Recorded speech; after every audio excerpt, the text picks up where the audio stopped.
There are indications that Iran has notified the United States that it could abandon or scale back its nuclear program to zero enrichment if only the United States could also offer a satisfactory deal. And what is that satisfactory deal? Likely sanction relief. However, Iran has repeatedly said they are not willing to build a nuclear bomb. But as the US is launching strike on them now, maybe they will change their decision and go for nukes. Iran usually in the past refused to completely abandon uranium enrichment because they consider it as a sovereign right under the NPT. The negotiations between them and the United States were supposed to focus on a limit of enrichment and inspections, not full dismantlement. But due to sanctions and military threats, Iran decided to go for zero enrichment but still hold their missile power. Of course, Iran sees this as a leverage, not a full surrender. As the United States and Israel are now launching joint military strike on Iran with the goal of a regime change or dismantle Iran's nuclear threats. If it is for a regime change, I don't see that happening because the regime is intact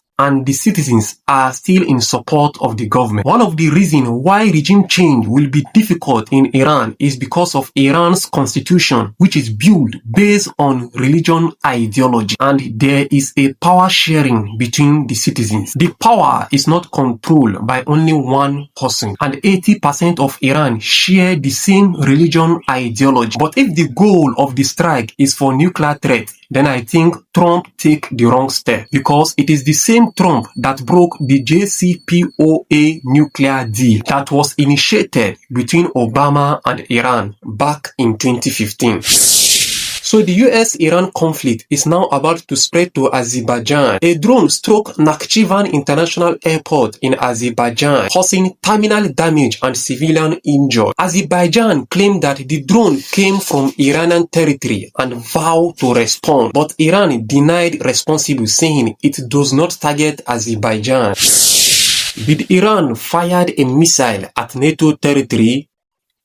There is a conflicting report. So Turkish and NATO defenses say they intercepted what appeared to be a ballistic missile heading towards Turkish airspace, which they say it was flying from Iran. But the Iranian IRGC forces officially denied it, saying that no missile was fired towards Turkey. But the truth still remains unclear because no one has claimed responsible for the missile.